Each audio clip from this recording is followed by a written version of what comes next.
list. So the variable pretty much is just like, Like I know who's Yeah. Yeah. I've got a list. Okay. Right. Or you can get a position in, you know, like and I believe that the state might. They have 7 minutes. 7 minutes. They're saying it's, you know, it was part of like here I kind of here it didn't become that we were forced to, but Make a call on what you want to do. yeah, and I mean there's a competitive grant which we haven't had, but we apply for it every year. And this past year I put in for a second police officer's salary and benefits for 4 years. So I mean, if you got that, then I would say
I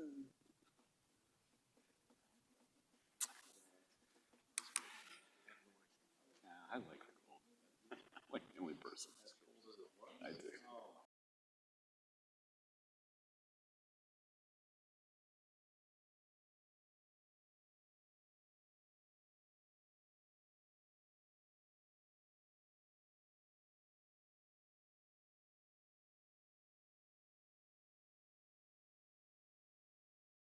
All right. Okay, good evening, everyone. It is 6:30 on Tuesday, the 10th of February, 2026. This is the time and place for our regular meeting of the Northern Lebanon School District Board of Directors. I call the meeting to order. Would you please join me in a flag salute? Allegiance to the flag of the United States of America and to the republic for which it stands, one nation, under God, indivisible, with liberty and justice for all. And a moment of silence, please.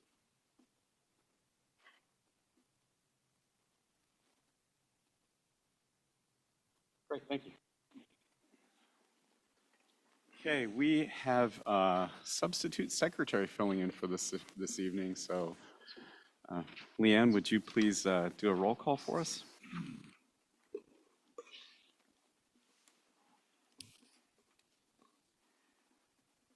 Mr. Barry Nom, Present. Reverend Troy Williams. Here. Miss Martha Blau. Here. Mr. Robbie England. Here. Reverend Rob Fowler. Present. Mr. David Klein. Here. Mrs. Shen Kreiser. Present. Mr. Benjamin Moyer. Here. And Mrs. Stacy Murray. And I apologize. I think I was supposed to say director. It's my first time, so bear with me. It's okay. We don't stand on ceremony, except when we do. All right, great, thank you. First item for the agenda this evening is presentations. Yes, and then I'm going to talk about that in a second. All right, I need to warn everybody. Unfortunately, Ann is not here tonight, and I noticed that while it is correct online, when it was not Leanne, our substitute, we won't blame you, but it was someone else, somehow printed, I think, or copied it incorrectly. So we're missing some pieces here. So Melissa McInerney is working on that, so we get that missing page. While we're doing that, Mr. Spank, would you like to do your presentation? Hello, everybody. Is that on? In terms of student council, this is kind of a slower month, but we're currently planning for the Spring Fling dance in March and Field Day later this year. Those are really our last large events of the year, but that doesn't mean big things aren't happening across the school. For one, Drama Club has been ramping up rehearsals, and this week's Sound and Light crews were officially called in. Tickets are now available, so I urge you all to come out and see the show. I also wanted to note that this week is National FBLA Week, and I wanted to share some current events. During the remainder of the week, a pet food drive is being held to support a local shelter in Grantville. And we also have 7 participants who all completed regional events and successfully qualified for the state conference in Hershey this coming April. And that's all I've got tonight. Fantastic, thank you. Great. All right, talk amongst yourselves. We'll get those copies and Well, I can continue on the, because I have it online. You wanna go ahead? Yeah.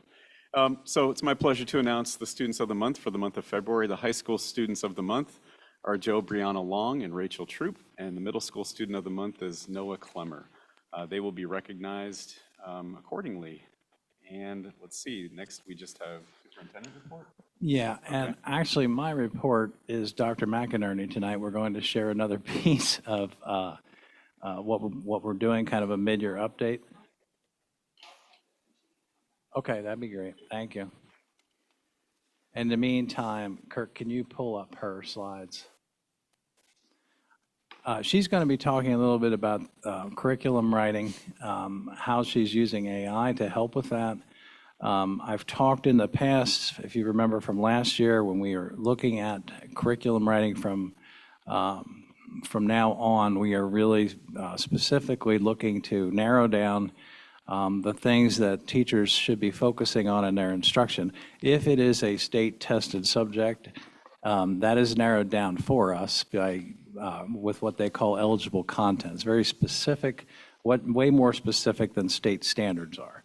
And it tells us how to, what to include in the curriculum. For instance, I used an example, a good example, last year where it talks about the standard would have been, this would have been in a tech ed class, would have been about sanding wood.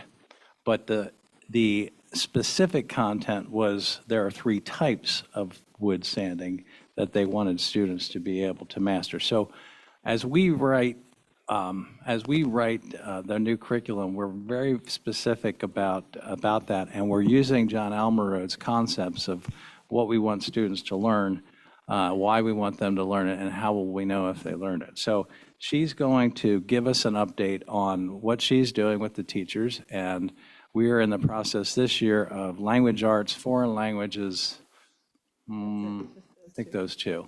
Next year will be math. So we'll get through it in our normal cycle, but take it away. Okay, so we're really trying to change our practices so that we're using AI as a tool and assistance while we're still keeping teachers at the center of everything that we're doing. So it was never, the intention was never to have the machine write the entire curriculum, but really just to use it and give educators, our teachers, a running start, so they have something to start with. That was my plan from the start. It saves us a lot of time with some of the administrative work and really allows them to focus on some of the higher level things with curriculum. So traditionally, curriculum writing is a long and difficult task. Not many teachers love doing it. But by using AI as the first, to create the first draft, we're able to really give them a head start, and then they can really focus on, well, it also gives them a really high quality framework. I'll show you a picture of just what I generated, and then talk a little bit later about how they use that. But it just gives them time. It just eliminates that whole formatting and all of that table stuff for them, and they can really just focus on the content. Go to the next one. So I tried to make a controlled professional workflow and really keep the human aspect in it. So think of really phase 1 as the skeleton. That's, even though what AI generated was more than a skeleton, it's what they started with. So it wasn't like everything in here is what we're going to use. Then they really had to check everything. I mean, we checked everything. We verified all the specific content, all the eligible content, all the assessment anchors. And they really then tore it apart and rebuilt it. But what I heard from them was it was a lot easier than starting with a blank slate and just kind of putting all of that stuff in themselves. So some of them rearranged the units, they rearranged the sequence, they moved things within units to other units. So they really still had a large part. We're still working on it, so we're not finished. So they're still working on. They have a large part of how they would like things in the units to flow throughout that document. The next slide is just, we'll show you, that's just a real quick snapshot of what was produced, but that's with no edits or anything. That's just kind of what they had to start with. Dr. McInerney, can you explain what you had to put in the prompt? Oh, it was a long one. Well, yeah, and why that's important. Well, one of the things that is a lot of trial and error things as I've been going through this and networking with people I know. One of the things that so the prompt, my original prompt was probably like a page long, and it referenced all the PA eligible content and standards. I had it pulling from the resources that we currently use, which in the elementary is the Wonders textbook series. I had it pulling Science of Reading concepts, John Almarode concepts, I'm trying to think of all the other things. One of the things that I found was, I think after the first one, third grade, the stories, it was interesting because the stories that it pulled from our series were not stories that were in our series. So we kind of used that as this is why we check, because, and they were like, well, where's it getting these stories? I was like, I don't know. We had it in the prompt as coming from there. So what I started doing then, which I found to be a little bit more accurate, was uploading the documents I wanted it to read. So then there was no pulling, like I uploaded for the other grades after we did the first one. I uploaded the anchors and eligible content, the actual document, instead of saying pull it from, here it is, read this document and do it. Same thing with some of the Wonder series. I uploaded like their table of contents or their scope and sequence documents. And so I fed in there what I wanted it to read, and that seemed to be a little more accurate. Again, not perfect. We still had to really check everything. So I think, we worry a lot about, well, if we use AI, it's going to take all the teacher's voice away. But in this case, I think it really gave them more voice as opposed to diminishing it, because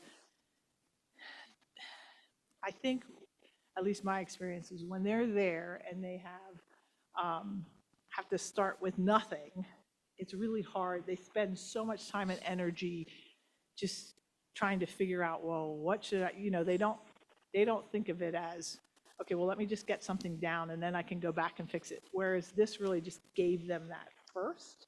And then they could look at that and say, well, this isn't, we wouldn't want to do this unit first. We would want to do, and I was like, okay, then let's just change that, and so we just kind of worked through it that way. But the prompt was very long. We tried to include lots of things also about effective teaching instructional strategies, things like that. It was long. It was long though. So, all right, which one am I on? So I think as we already talked about, one of the key benefits is really just that because that initial structure was done, the teacher committees could really focus on some of the higher level things like, is the text complexity enough for whatever grade we were teaching? Are the units bridging the gaps between grade levels? Are we hitting all the eligible content? Those kinds of things, because they had something to start with, they could focus on the other things. We prioritized, there wasn't really a lot with security because I was the one who generated it. Obviously, I didn't use any personal information while putting it in there.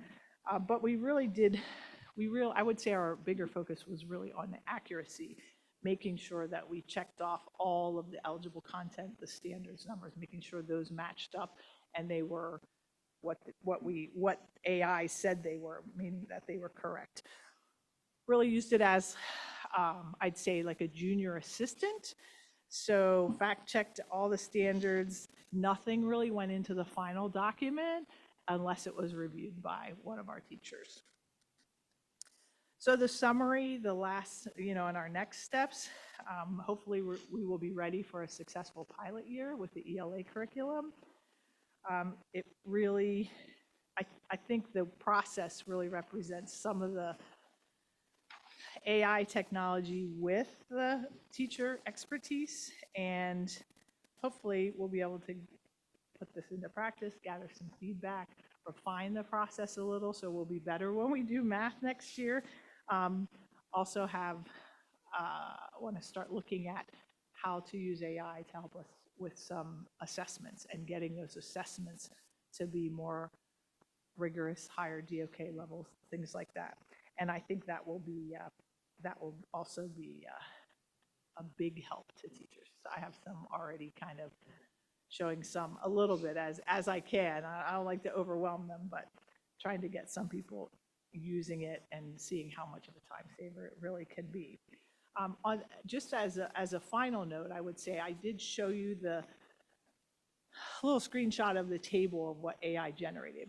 That's actually not what it will look like when you guys see it for approval, because we're going to hopefully get all of that information into a curriculum platform, which we're going to use called EduPlanet.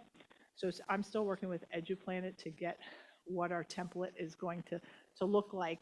It will be the same content, similar things that what you saw up there, but it won't be that format. So that was just a little note so that you don't expect to see what you saw up there when curriculum comes across. And that's all I have. I have another question, sorry. Okay. We talk a lot about, we've been talking a lot about aligning the assessment, well, the curriculum now with the teaching lessons and then the assessment piece. Is it possible to take, and I'm assuming it is, but I haven't asked you, is it possible to take that document when it's done and ask and put it through AI to create at least a draft that would be, again, teacher reviewed of an assessment containing the things we want them to learn? Yes, I've already showed them we can do that. Okay, awesome. Yep, I could just upload that. Because that's really one of our major issues, that we do not align curriculum with our lessons and with our assessment. And once we tackle that, then we're Yep. on the right path. And I don't know. I'm not touching anything. So one of the other things I got from a school improvement conference I recently attended was I have someone who sent me. I haven't done it yet, but I'm excited to do it. As I can create a grade level. I'll call it assistant. You call it bottom. I can create an assistant, and I can upload all kinds of released items from the state for either, multiple choice questions, TDA questions. I can upload all of that. The person who's helping me is from another IU. And she gave me her prompt of what she used, and then we kind of train that assistant. So grade levels could then go to that assistant and say, can you generate some main idea questions at the DOK level is where we need, you know what I mean? It would pull all of those things and help them. So that will be a huge help. So, but yes, we could also just upload the curriculum and get that specific. That's just a little aside with assessments. We can get better at that just by using and uploading things that we know and patterning our assessments off of those so that they match. Which AI platform did you use? Lots. Yeah. Yeah. I like Claude because I Claude, like okay. the output of Claude. I've used Chat. I've used Gemini a little bit. But I'd say the two that I used to at least get started was I did a first draft in ChatGPT, and then I uploaded that into Claude and asked Claude to critique that, because that's a little bit more powerful when you have AI critiquing another AI. Oh, you yeah. get better output. Great. So that's how I did it. Good. Any other questions? Great. Thank you. All right. Very good. We have many more reports next month for you, including my mid-year update, and Mrs. Bruce is going to be here to give a communications update with some things we've been working on. But for tonight, that's the end of our report. Great. Thank you. We'll move now to public comment. Interested persons were asked to complete a written request to address the board prior to the public input session this evening. We're asked to provide that by 3 o'clock to the board secretary. I understand that there is no public comment for this evening. So we will move to items for board action. It should be noted that public notice was given for this meeting in accordance with Act 84 of 1986. By notice of the president, the following actions require a voice vote. All votes in favor shall be stated with an aye or yes. All votes opposed shall be stated with a nay or no. All members abstaining shall state I abstain when prompted. The votes will be recorded in the minutes as a unanimous roll call vote unless there are any votes in opposition or abstention. If necessary, I may subsequently call for a roll call vote to be recorded in the minutes. So the first item for this evening is adoption of the agenda. The agenda was published per law publicly, and everyone has had an opportunity to review it. Are there any questions regarding the agenda? And if not, I will receive a motion to adopt this evening's agenda. Thank you, Director England. Is there a second? Second. Thank you, Director Kreiser. Any discussion? Okay, hearing none, all those in favor of approving the agenda, please indicate with an aye or yes. Aye. Any opposed? Okay, hearing none, my vote's also yes, so that motion carries unanimously. The agenda is adopted. So we'll move first then, of course, the consent agenda. Dr. Messinger, any points? No, just asked, that's the same that we went over last week. I asked that you would approve that as presented. Okay, great. Is there a motion to approve, let's see. What am I? Oh, we've got it, okay. Item 7.1, is there a motion to approve item 7.1? Motion to No, approve you're- 7.1? Yeah, it's, you're going 7.1 to 12.1. Oh, I'm sorry, okay, great, thank you. 7.1 to 12.1. Motion to approve 7.1 to 12.1. Great, thank you. Director Murray, is there a second? Thank you, Director Klein. Any discussion? Okay, hearing none, all those in favor, please indicate with an aye or yes. Aye. Any opposed? Yes. 8.1, Director England abstains. Yeah.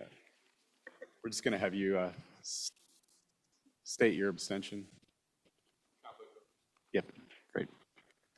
Okay, thank you. Did we vote? Did I take a vote?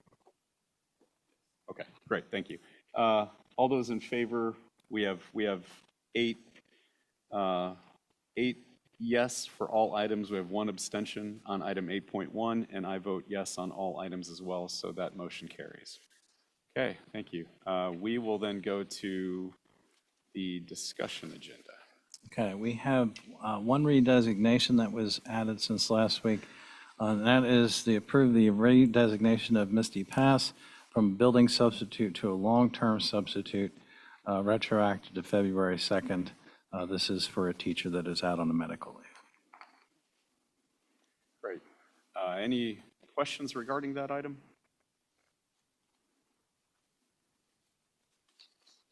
Okay, hearing none, is there a motion to adopt that item?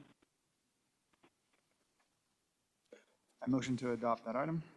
Thank you. Is there a second? Second. Thank you, Director Kreiser. Any discussion? Okay, hearing none. All those in favor, please indicate with an aye or yes. Aye. Any opposed? Okay, hearing none. My vote's also yes. That motion carries unanimously. I need to get on the right agenda here, so I did not get a copy. I am working off of. There you go. I'm trying. You gave me a copy. I thought I had the electronic one thing. Okay.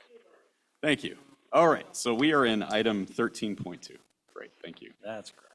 All right, item 13.2, primary care services agreement. Dr. Messinger, All please right, walk this us is through the clinic, this is the clinic for, that's been discussed a couple of times. That would be in Lebanon.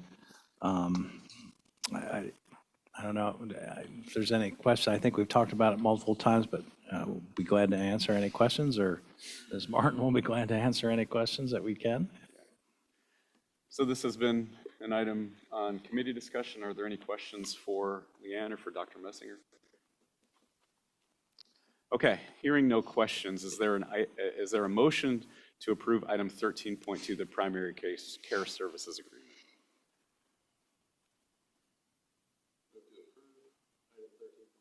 Thank you, Director England. Is there a second? Great, thank you, Director Fowler. Okay, any discussion? Okay, hearing none. All those in favor of approving item 13.2, please indicate with an aye or yes. Aye. Any opposed? Okay, hearing no opposition, my vote is also yes, so that motion carries unanimously. And now we'll move to item 13.3, the 26-27 budget. Yeah, it's time to give us a percentage that we can work with to prepare the budget, and we'll sit back and answer any questions and let you discuss. Okay.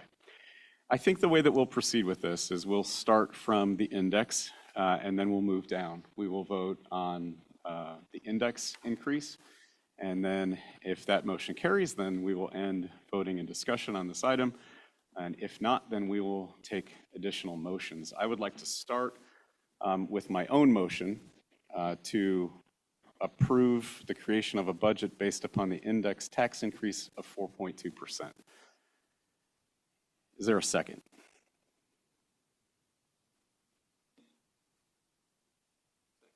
Great, thank you, Director England. There's a second. Now discussion. Open for discussion on a budget based upon the index tax increase. I would, hearing no other discussion, I would just like to say that as I look at these numbers, I think, unfortunately, given the state of funding within the Commonwealth and three particular issues that are directly impacting this district, I don't see any option for us but to vote for an index tax increase. We talk about this every year. I'm not happy about increase in property taxes. Nobody is. But those three things that are working against us, as far as I can see right now, are the general state of inflation that we have no control over. It affects us as it affects everybody else. We have been presented with a budget that is conservative in nature, that attempts to, not a full budget, we've been presented with an analysis that attempts to factor that in. And it's just an unavoidable consequence right now within this economy. The second one that we have is the need for CTC renovations. And this is the only one of the three that, as far as I can, as far as I believe, actually provides a benefit to the district. And that is having a functional, state-of-the-art, quality, high-quality CTC program. Our share of that is somewhere just south of $2 million, presuming that the other districts agree. So that's $2 million that we're going to have to assist with funding. The third one is charter schools. And if we were able to fix the charter school problem, that's about a $2 million impact. But right now, we're straddled with that. And I understand the desire for low taxes. I also understand the desire for school competition. I'm in favor of both of those things. But currently, as it exists right now, within the Commonwealth of Pennsylvania, until charter schools are reformed and until that funding is reformed, it's killing us. And specifically, one charter school is killing this district. And we are funding their $23 million marketing budget. We're funding their ability to do things that we're not able to do, and we're in direct competition by funding charter schools. We're funding our competition. And outside of the General Assembly actually taking a step to fix this, we're stuck.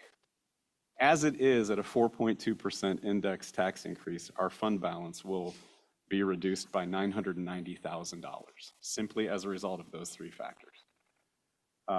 So that's my advocacy for the index tax increase. Again, it's not something that I'm particularly looking forward to, but I think the overall annual impact is doable. So any other discussion regarding this proposal? I just want to make a few comments, and most of my comments are going to echo what Director Nam just shared. But each year we are tasked with trying to find the right answer to providing our students with the academic and extracurricular support that they need to learn, grow, and become future productive members of our community, our Commonwealth, and our nation. And this challenge seems to get more difficult each and every year.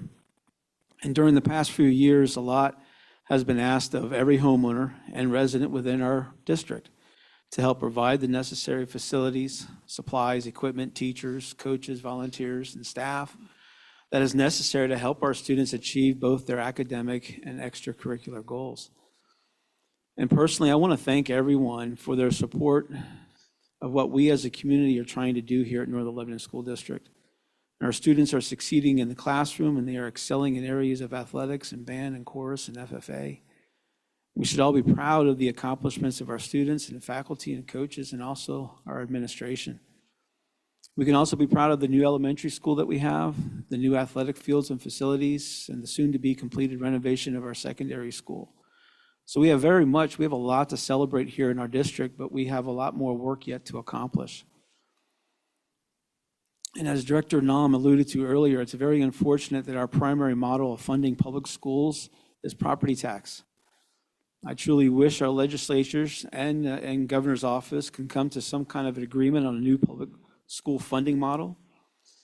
And additionally, while there's been a little bit of relief, we're still burdened with handing over approximately $2 million a year to charter schools.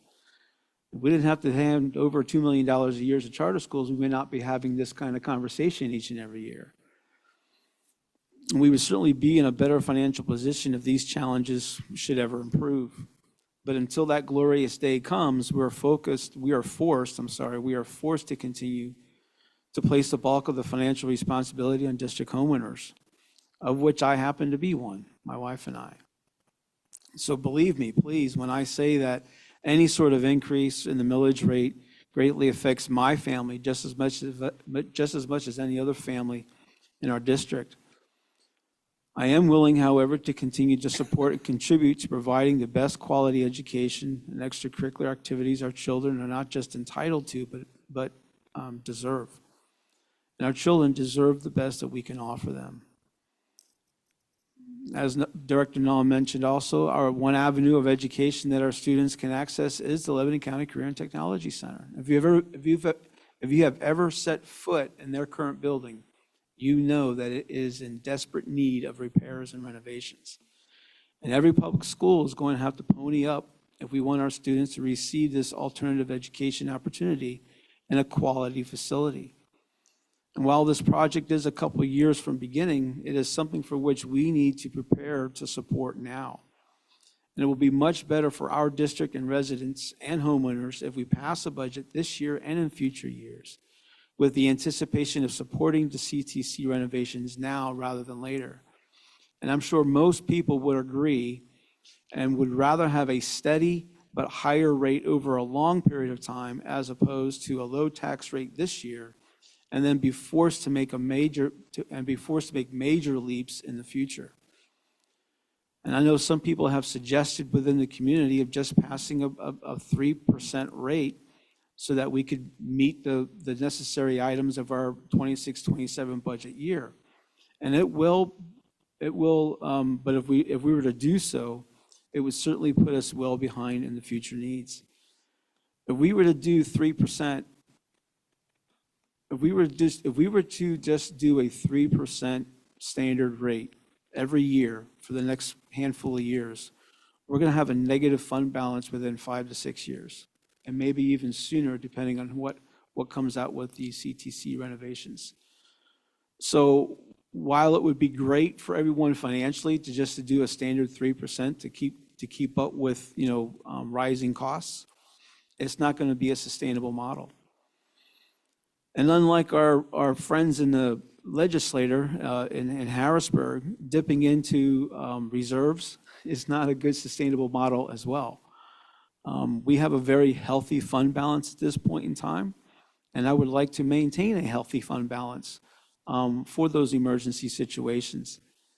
And so the best way to maintain a healthy fund balance as well as meet the needs of the district in the future and also meet the needs of the CTC renovation that's upcoming, we're going to have to increase or do a significant increase, at least maybe this year, and continue with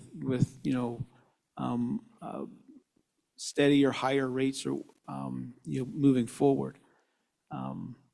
I don't know if I completely support 4.2% at this point in time, but I do know it's something in that range is absolutely necessary for our district to survive and both thrive in the future. Great, thank you. Director Kaiser. I'm honestly kind of surprised that we want to start at 4.2%. I mean, if we've looked at the tax increases we've done over the past several years, starting with 6%, 6.5%, last year was a little better at 2.8%, 2.75%. and now we're gonna look at 4.2%. That's asking a lot of our community.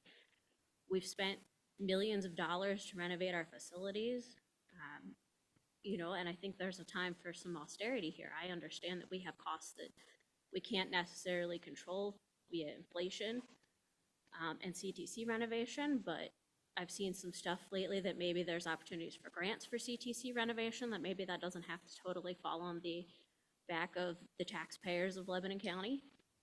I've seen other counties get community development block grants to fund their CTCs. So I feel like there are more avenues there to be explored before we just jump to what we know, what we don't even have a final number for yet, because we don't have a final decision from CTC on that renovation. The slides that were shown last week said that we needed about $740,000 in additional revenue. We have money sitting in escrow that we don't have back. I presume that we can get some of that back before we start having to pay bills in July. I think there's an opportunity here for us to give our taxpayers a break by not jumping to the index of 4.2%. We have a contingency fund for our healthcare costs. I think that's great in case we go over. And all that we simply have to work on here are projections over 10 years. We don't know what funding is going to look like. We don't know, but we do know for this year that if we are flat funded from the state and we know what our real estate revenue might increase, we know that we need an additional $740,000. And we don't need a 4.2% increase to cover that. Thank you. Other discussion?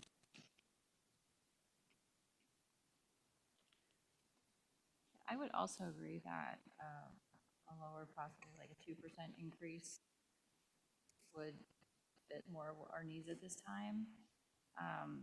The funds that she had mentioned, I remember it said we had close to like $1 million in our healthcare funds in case we go over, but that we've never used it. Can't we use some of that money towards our $700,000 that we need this year?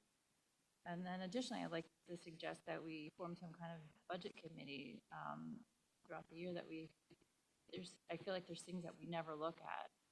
Maybe there's not money to be saved, but we haven't really looked into it. We don't have a committee that goes around and say, okay, how can we save electricity? And it might not be much, and it might not be enough to help us, but I feel like we should at least try to lower some of our costs. And I don't feel like we've ever done that as long as I've been on the board. And also how to get some of those kids back from charter school. From what I understand, the charter schools give out, they give money to pay for internet. They give printers, monitors, school supplies. And I feel like if we could maybe offer some of those children,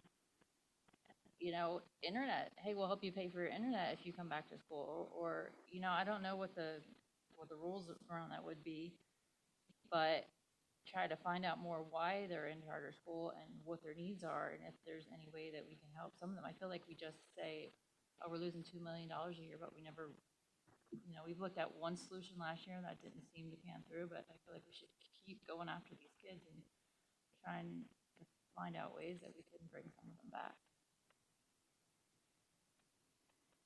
Other discussion?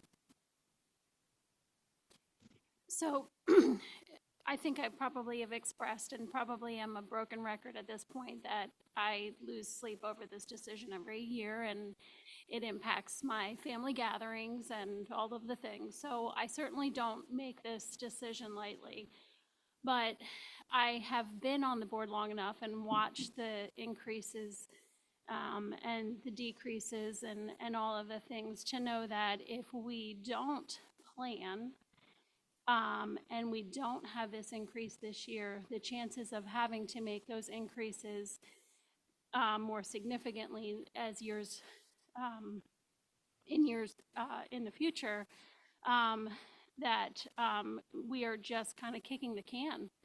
And so it might shock some folks in this room, but I'm actually supporting the 4.2 because I feel that I would rather be in a situation where we have planned and we have enough, And we could have a year where we decrease. I don't feel like this is the year to do that, because we know that CTC is there. And while I hope those grants come through and things happen, if those things do happen, I know that our administration is going to advise us we have plenty and we don't need to increase this year. I know that they will advise us in that regard.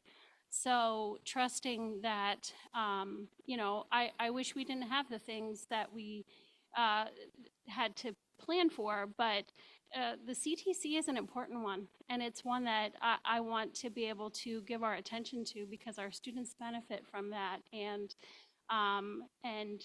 we see them go on to have amazing careers and benefit our community, and I don't want to not have enough, and I don't want our support of that to impact our support of other things that we need right here on this campus.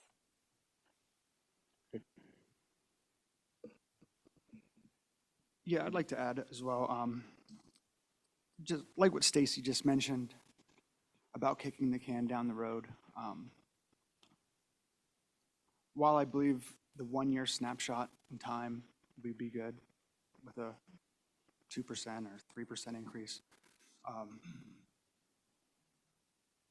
But if that's not going to be my problem to raise it more down the road, because I'm going to be off the board by then. So I'm okay with putting my name on what increase I think is right, which would be the index. And making it someone else's problem to blame it on me in 4 or 5 years from now. But I also like to talk about the CTC real quick.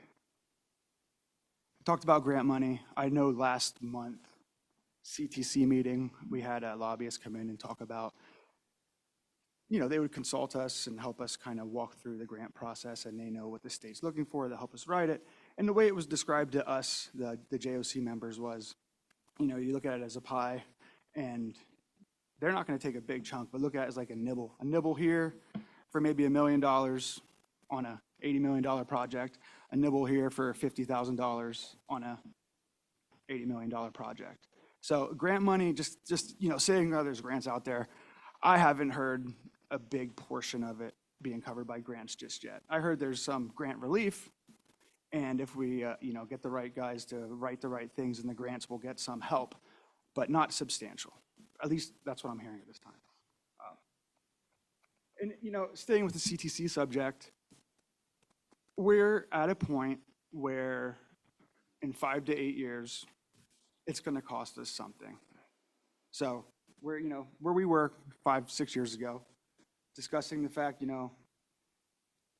the infrastructure is reaching its end of life, and it's going to be a $50, $60 million solution one way or another, whether we decide to enhance that renovation and go above and beyond infrastructure and start adding more classes, start increasing the class size, start helping out the long non-compliant hallway. I hope I'm saying that right. So while a snapshot of a year, yes, we could do it. Healthy 2%, 3% increase. I think that is me not putting my name on some of the decisions we made over the last 5 years. I think that's me not putting my name on the future. And I look at raising it to the index as an investment into NL. Thank you. Additional comment? Director England? I think a lot has already been said that's accurate. My thought is, too, we demonstrated last year that we're willing to drop back when the time is right. And I think if we were in a better position, I think it'd be fine to do that. And if we are next year, I'd be happy to drop the rate. But I do think the 4.2 gives us a little bit more flexibility right now.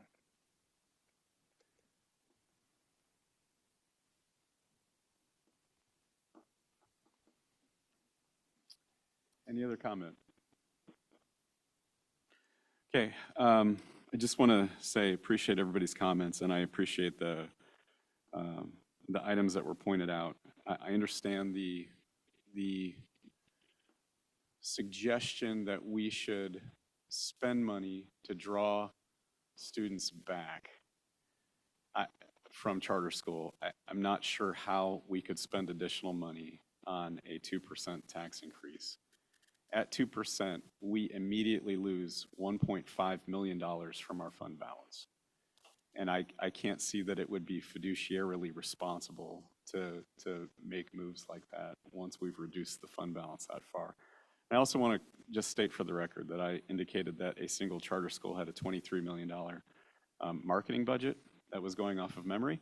But I do just want to point out that Forbes reported that in Pennsylvania from 2019 to 2021, taxpayers paid $35 million statewide for marketing for the charter schools, and that the one charter school that I was speaking of spent $19 million in that year. So I didn't want to misspeak on the record about that individual charter school, but the costs are excessive, and that's directly in competition with us.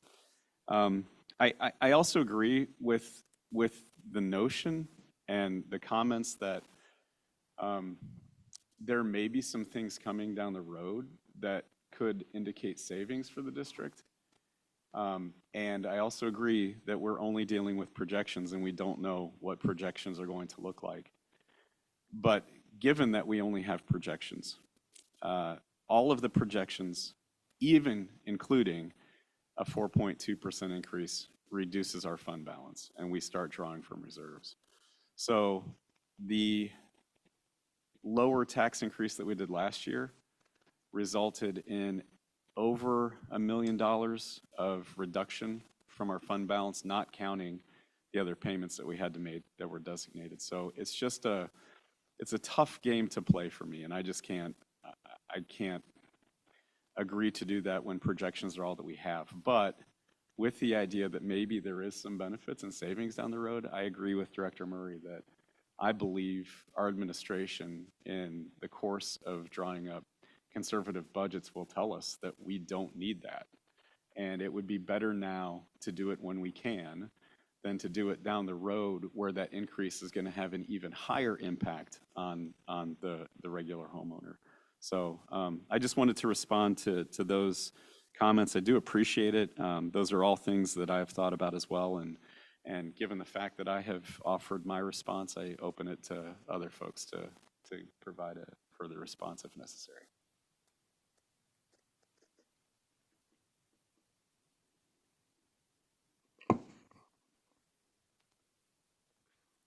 By just going to the index, it feels like, to me, it feels like we're grabbing money from the taxpayers while we have the opportunity to do so.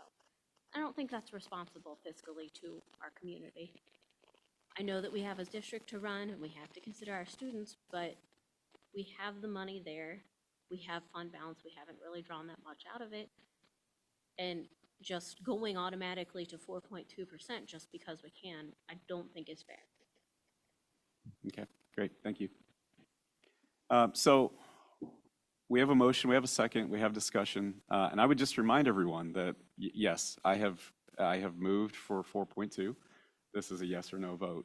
So we have the opportunity, if 4.2 is not the will of the board, that we'll move to another number. So just wanted to make sure that that's procedurally clear, that this is not the only option that could be on the table for this evening. Okay? All right, with that, I'm going to close discussion unless anyone objects. I'm going to close discussion and we will take a roll call vote on this motion. Quick question, Brooke. Is there a certain order that I am supposed to go into? I know Ann rotates it. Yeah, usually rotation with the president as last. All right, thank You you. only have one, so you'll be fine. Okay. Director Kreiser, No. Director Moyer, No. Director Fowler, Yes. Director England. Yes. Director Blau, No. Director Murray, Yes. Director Klein, Yes. Vice President Williams, No. and President Nam. Yes.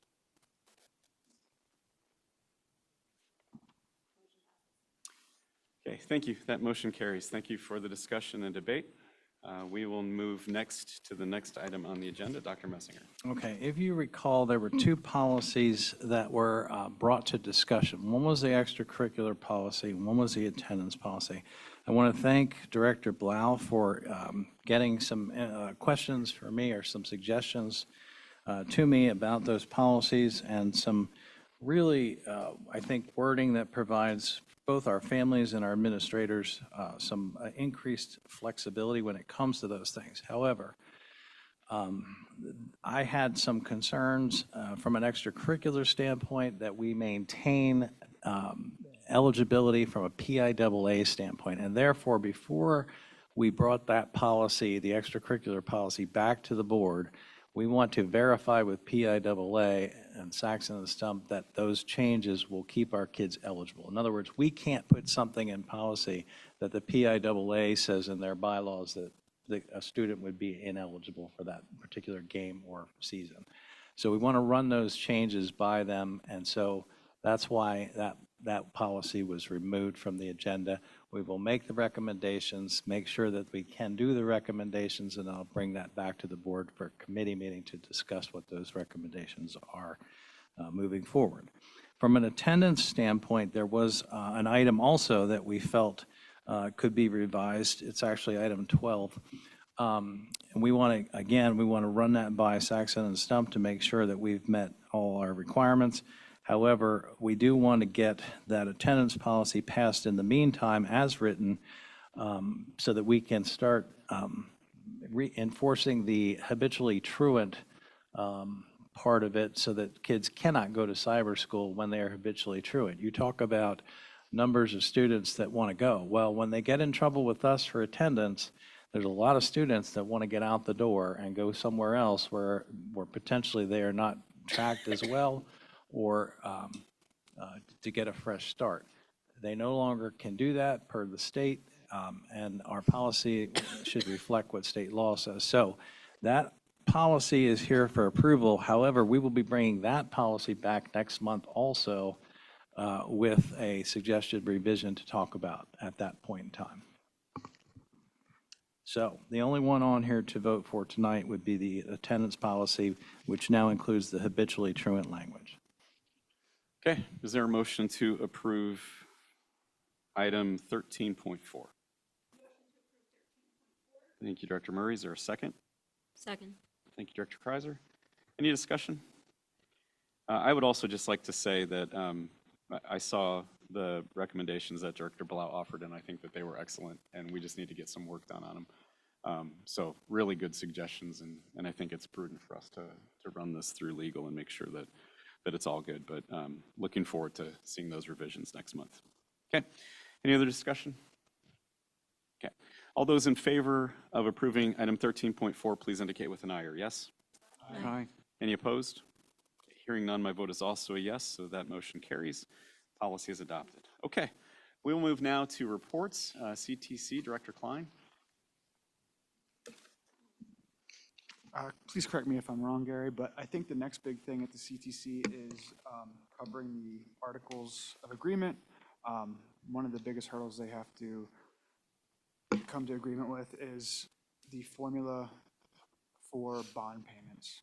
I guess there'll be quite a bit of discussion at our next CTC meeting about that. I really don't have anything to report, but I will next month. Yep. Great, thank you. Okay, Legislative Liaison, Director Kreiser. Yeah, there's actually been a lot going on lately. There was one Gary sent out about the state Senate passed a statewide cell phone ban, so that is moving through the legislative process and will probably be enacted in Pennsylvania. One of the things that actually one of our community members reached out to me about was about whole milk being allowed to be included in our lunches, and we have a lot of dairy farmers in northern Lebanon, so I think it would be great if we could start offering whole milk in our cafeteria, benefit our local farmers. It's allowed under the USDA rules now. Oh, USDA? Yeah. Great, So it okay. would be part of our reimbursable lunches. Okay, perfect. So yeah, I thought that was really good. It's part of the food pyramid changes, which is what the USDA uses to determine school lunches. So. Right. And the cell phone bill is before the House. We have an indication the House will pass it, and we know that the governor is Yeah. all for it. Okay. Yeah, it seems likely that that'll be enacted. Cursive is actually a required part of the curriculum now that's sitting on the governor's desk awaiting signature. So that Okay. will be mandatory part of the curriculum for all public school students. The governor did his budget address. He, of course, wanted to see increases in funding. And one of the things that I kind of thought was interesting that someone has noted that they will introduce a bill to would be to require 30 minutes of recess and 30 minutes of lunch for all grades. K through 12. Yes, K through 12. Which I think, would go a lot to help our mental health things. I mean, Yeah. You go to your job, you get a 15-minute break at least. And so, why not have that during the school day? I think Yeah. that would be interesting. Well, to see. even Nap time would be better. even the study that we did last year on the cell phones, the anxious generation, you talked about that, how important it is for all developing brains to have some time. Yeah, and I hear that from our secondary students that, Yeah. they would like more outside time. So Yeah. I think if that were able to be part of the legislation, it would Wow. help us out. Good. And then there was one other bill that unanimously passed the House Education Committee that would permit school entities to have the voluntarily adopt later start times for secondary schools and use the school safety and mental health grant program through the state to help fund costs that would be associated with that For a late start? for a later start for secondary. Yeah. Okay. Okay, great. Thank you. Anything else? Nope. Okay, excellent report. Thank you. PSBA, Director Blau. Yeah, some of the things that I find most interesting happen to go hand in hand with the legislative stuff that's going on. And one thing I noticed was the Act 35, the mandatory financial literacy. That one says it's for 26 to 27. So when we initiated that, that wasn't part of the law. It's something we did ahead of it being, it sounds like it's going to be mandatory. And then I was also wondering if anyone has any feedback on that, how that's going. Have you heard anything? Yeah, well, I mean, a lot of those principles were things that had been thought about from the reading standpoint to be a positive change. Where we really are now is we made sure we talk a lot about whether or not our resources contain enough of that. But where we are now is the state is releasing, we would have been purchasing a new resource this year for language arts. However, in the elementary. However, the state has, they put out a list of resources in 2024, but they had said that they are going to put out a new list of resources March of 2026. So we're waiting on that list to align, to have their list of resources so that when it is time to go ahead and upgrade our textbooks, that we're picking something that's on their list that's been approved with the correct, that's in alignment with what they want to do. Because some of that doesn't even apply till 2027, 2028 as well. The other thing that. Are you talking about the financial literacy course, though? Oh, I'm sorry. I thought you were talking about the reading literacy course. Thanks. Financial literacy course at the high school is going well. We have positive feedback from kids that have taken that. However, the literacy is not. With multiple things. Sorry, I have that on my head, and Dr. McInerney mentioned it earlier, and I'm stuck on it. So, yeah, the financial literacy course, I've heard good comments about. My kids were past it. I didn't get the feedback from them necessarily, but I know that what they're teaching are things that kids were getting through high school, and people are always commenting about how they don't understand how to do certain things. I mean, a couple of years ago, it was still writing checks, but I don't know that hardly anybody writes checks anymore, or balancing a checkbook, or those types of things. Now it's more budgetary in nature and other things. So, yeah. I got to observe in that class at one point this year, and they were doing principles on loans and auto loans.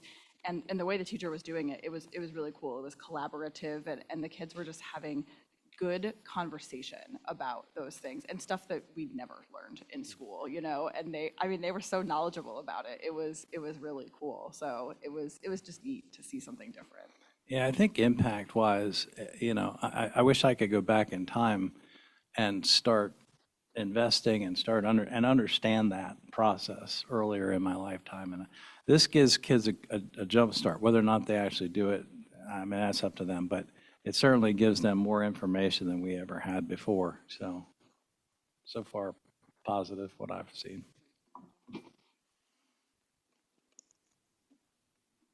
Great. Great report. Thank you. IU 13, Director Murray. So we'll be starting our budget conversation tomorrow evening, and so it's just budget all week long for me. So, Okay. yeah, that's the end of my report. Fun. Thank you.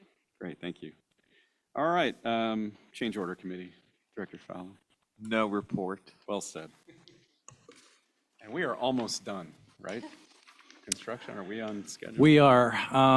They are getting ready to start the brick wall. I know that things have been ordered and just waiting on materials.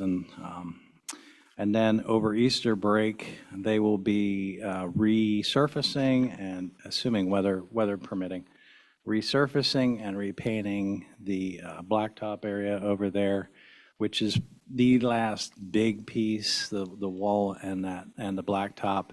Obviously, the punch list is lengthy, but those are the two big pieces yet. And they by after Easter break, as long as it doesn't rain and the temperature doesn't drop below 40, we should be well done with that project. Great. Okay. Thank you. Dates to remember are on your agenda. School is closed on the 16th for President's Day. I'd like to take credit for that, but I can't. And that's it. Is there a motion to adjourn this evening's meeting? Motion to adjourn. Thank you, Director Blau. Is there a second? Thank you, Director Murray. All in favor, indicate with an aye or yes. Aye. Any opposed? Hearing none, motion carries. Meeting is adjourned. Thank you.